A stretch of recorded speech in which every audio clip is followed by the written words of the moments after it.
Now you see it? Now you don't. That's it. This is done. I'm getting a tango. You can see that it's on. It's on. It's connected. And it is still waiting for devices. Whatever that means. Nothing works. I cannot get in to set up Crossfire. Okay, you guys just saw how I had the unit turned on, but it will not show the Crossfire module, nor will it show the receiver. It just keeps saying waiting for devices. I have the mod installed. This one wire that has to connect on the back side, or actually that's considered the front side of the board, is going through this hole and then connects to the front side. All the other wires are as short as possible. So if you ask me, this is the shortest way to wire this up.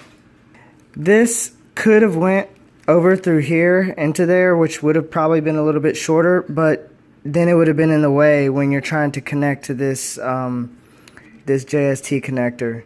So I went through this hole right here, and it doesn't seem to be pinching that wire extremely bad, so I don't believe that's the cause of anything. That wire is fine. Here's my solder. Here's my solder connection on this side of the board, the front side of the board. It doesn't have any short to either one of those pins. I probably could have cleaned it up a little bit better, but I mean, it's good to go. There's nothing going on here that I could see that would be causing any issues. Everything should be wired the right way. It looks to be wired the correct way if you look at the wiring diagram that they give you. But yet, I still cannot access the configuration of the Crossfire module. So, watching that video that he made, right here is the DT400 diode. It's not very clear because it has these numbers right here in front of it, but this diode labeling here, DT400, is for this little diode right there. So I'm going to attempt to heat that up and take it off. But someone that was trying to walk me through making sure I set up everything correctly, like I had everything updated to the latest versions and that I had did everything in the proper steps, told me to try and save this diode for when I pull it off in case I need to put it back on. Yeah, I'm definitely not going to be able to put that back on. That is super, super tiny. I mean, maybe I could try, but I would epically fail. By trying to put it back on there, it would probably just melt on the tip of my solder gun because, yeah, you would have to be very good and fast and with a steady hand, and it's just so small. Usually I can do stuff like about as big as this capacitor, as small as this capacitor, and that's it. No smaller than that. But yeah, this little tiny diode here, it's coming off right now, and if it doesn't fix the problem, I'm just gonna probably end up, if after taking that diode off it doesn't even fly my regular Frsky analog drones anymore, then this will probably just go in the trash. I might save the gimbals since they're Hall gimbals, but other than that, yeah, I mean, I might keep this board up here, but yeah, this board will definitely go in the trash, and I'll have to buy another Qx7, but I won't be using it that much because I'm going to get a Tango 2 after this. I can't deal with this. It's ridiculous. I'm just curious as to why I'm having to go through this, and there's only a few other people out there that's seen this problem from what I can see.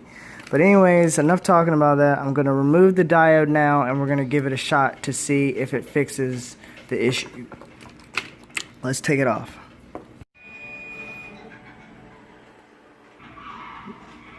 Now you see it? Now you don't. So, it is removed. The DT400 diode. I mean, there's nothing left of it. Literally there's literally nothing left of it. By the time my crappy solder iron got it to break free, it's not very, I probably should have put a finer tip on it, but by the time I got it to break free, it was pretty much just destroyed and melted. So there's no way I could ever put another one back on there unless I figured out where to buy one. And you would have to know exactly what it is. I wonder if it's actually called a DT400 if you bought one for sale. And does anyone even sell something like that? I don't know. But yeah, there it is. Can't even focus on it. It's so small. And my camera is not that great. But yeah, that's it. So now we're going to plug this back up. I've already cleaned it with alcohol. It seems to have dried for the most part.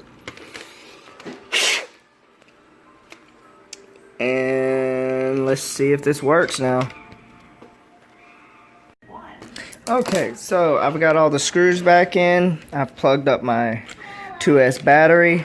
I put my TBS Crossfire module back on. This is the V2 from the starter kit that they recently put out. Now they've even put out a even more recent TBS Tracer. I haven't bought that yet. I can't even get this one to work with my Qx7, so why would I buy that? But given the fact that this does fix it, I will consider that. But let's see what happens. We have taken the DT400 resistor off. Go to the main menu. Moment of truth. Gonna hold down this button. Gonna page over. We're gonna go down to Crossfire. Gonna go down to the Lua. Click it. I'm gonna hold it. And then we're gonna execute.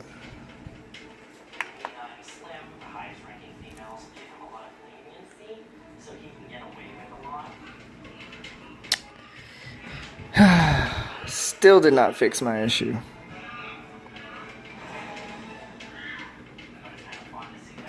Great.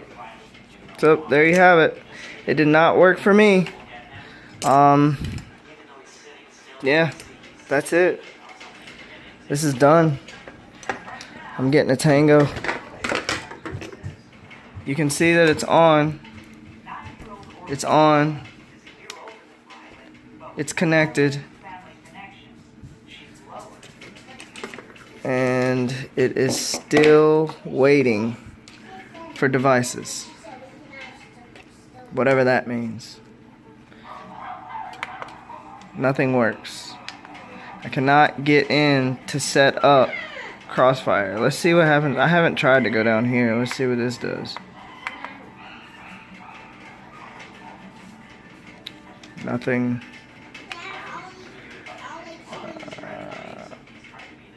I haven't tried this either.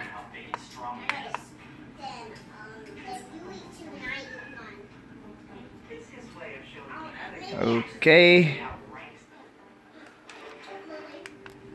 Yeah.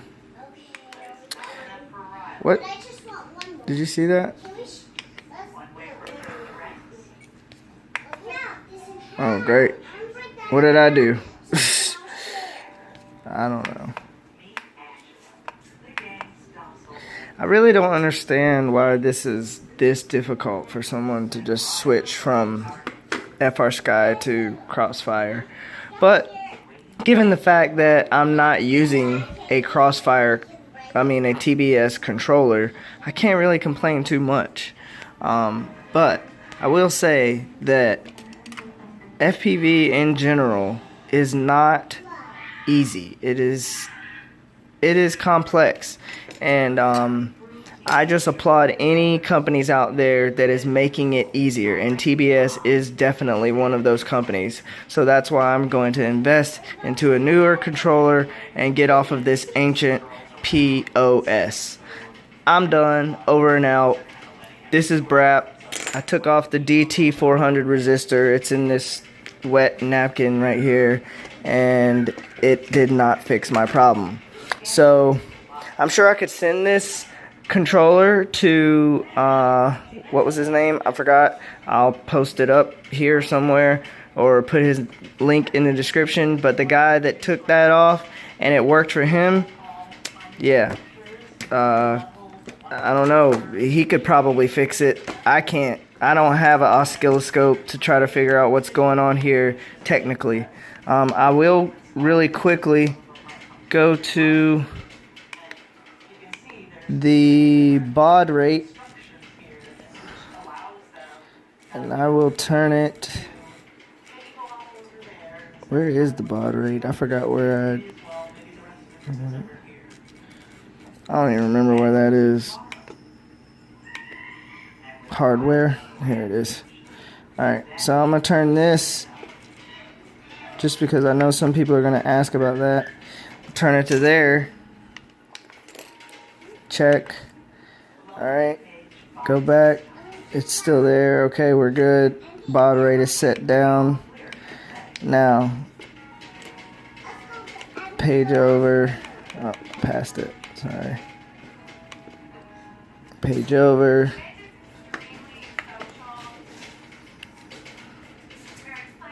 Whoop. No. Sorry, it's hard to do this with one hand. I'm not being very professional. Still not worked. And my TBS is plugged in. You can see it there. So, if anybody has came across this issue and they watched this video, good luck to you, man. I thought I was going to be able to take that DT400 resistor off, or diode off, and then be able to share with you that, hey, it fixes your problem. But I guess this will be a video of, hey, it didn't work for me, but maybe it will for you. I'm sorry. And just because I know people will also ask about this, I will go over and show you what version I'm on. There you go. I updated it today. It is up to date. And my firmware options has the crossfire. So, yeah, there you have it. Doesn't work for me. And I will no longer fly Frsky. Peace out.